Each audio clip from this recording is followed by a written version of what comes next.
Hello students, लाल बगल inter college YouTube channel पर आप सभी का स्वागत है। मैं मिसेस ग्रेगरी आज आपके सामने फिर से प्रस्तुत हूँ क्लास 9 की हिंदी के लिए। हिंदी में आज मैं आपको बताऊंगी स्मृति पाठ का सारांश। स्मृति पाठ का सारांश कुछ इस प्रकार है, और स्मृति का मतलब ही होता है मेमोरी, यानी कि हमारी यादगार पुरानी यादें। तो यहाँ पर लेखक जो है उन्होंने अपनी यादों को, जो उनकी कहानी थी, जो उनके टाइम में आप बीती कहानी थी, उसको उन्होंने बताया है। और उन्होंने बताया है कि जब वो छोटे थे तो एक बार वो लोग खेल रहे थे, वो और उनका भाई। तभी उनको एक लड़के ने आके संदेश दिया कि तुम्हारे बड़े भाई ने तुम्हें बुलाया है, यानी तीसरे भाई ने बुलाया है। वो दोनों बच्चे घर पे गए, और घर पे जब गए तो उनके बड़े भाई ने उनको कहा कि ये कुछ चिट्ठियाँ हैं, इनको जाके पास वाले गांव पे पोस्ट ऑफिस में डालो। वो दोनों लड़के चल दिए, यानी लेखक और उनके भाई चिट्ठी लेकर चल दिए। रास्ते में एक कुआं पड़ा। कुआं देखते ही, जो कि बच्चे थे, बालमन था। बालमन हमेशा चंचल होता है। वो दोनों भी उस कुएं के पास गए, और कुएं के पास जाकर उन्होंने उसमें झांकने की कोशिश करी और पत्थर उठा के उस कुएं के अंदर मारा। जब उन्होंने उस चीज़ को किया तो इतने में ही एक भाई के पॉकेट में, जेब में, यहाँ पर जो चिट्ठियाँ रखी थी, वो चिट्ठियाँ गिर के कुएं में चली गई। अब बहुत परेशानी कि इस कुएं से चिट्ठियों को कैसे निकाला जाए, और अगर हम नहीं निकालेंगे, बिना बताए ये कह देंगे घर में जाके कि चिट्ठी हम डाल आए, और पकड़े गए तो बहुत मार पड़ेगी। और अगर ये बताएंगे कि चिट्ठियाँ कुएं में गिर गईं तो भी बहुत परेशानी है, तब भी मार पड़ेगी। तो इस मार से बचने के लिए दोनों भाइयों ने ये उपाय सुझाया कि चलो इस रस्सी बना के रस्सी से इस कुएं में जाया जाए और इसमें के अंदर से चिट्ठियों को निकाला जाए। अब रस्सी तो थी नहीं, रस्सी कहाँ से लाते? तो उन दोनों भाइयों ने क्या किया कि अपने अपने कपड़ों, अपनी धोतियों को उतारा, कुर्ते को उतारा। माँ ने जिस कपड़े में या गमछे में उनके एक पोटली बना के उनको रास्ते के लिए खाना दिया था, उसको भी उन्होंने उतारा। और उन्होंने ये सोचा कि चलो इन्हीं को जोड़कर हम कुछ उपाय करें।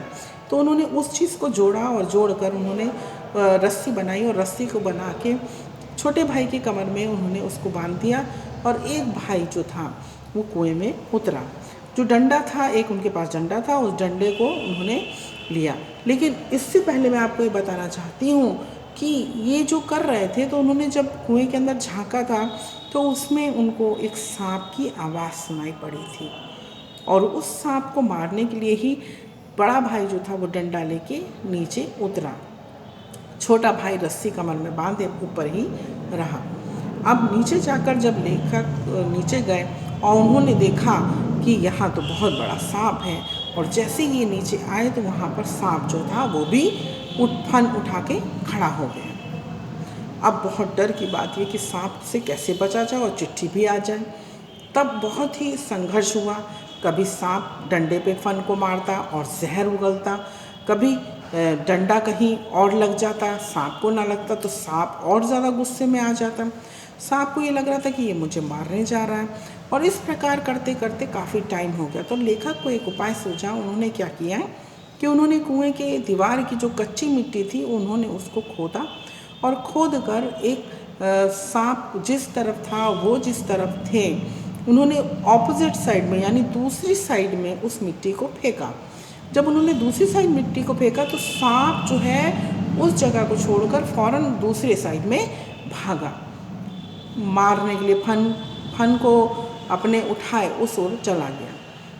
और जैसे ही वो गया, झट से लेखक ने उन चिट्ठियों को उठा लिया, और किसी तरह से उनकी सांसें भी भर आईं, और वो निकले और अपना जाके चिट्ठी को डाल के आए। दोनों बच गए किसी तरीके से, वो लोग सब काम कर चुके।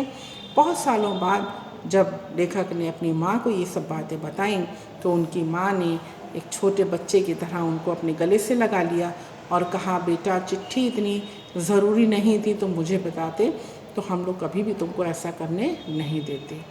इस तरीके की स्टोरीज़ जो उन्होंने अपनी यादगार की थी, स्मृति थी उनकी, उन्होंने हमसे शेयर करी, हमको बताई, और ये पाठ का नाम भी है स्मृति। ऐसी बहुत सी यादगारें होती हैं जो हमारे आपके बीच में होती हैं, जिनको हम बड़े होने पर दूसरों से शेयर करते हैं। इसी प्रकार लेखक ने भी अपनी बचपन की एक स्टोरी को हमारे समक्ष प्रस्तुत किया है और ये बहुत ही अच्छी स्टोरी थी। धन्यवाद।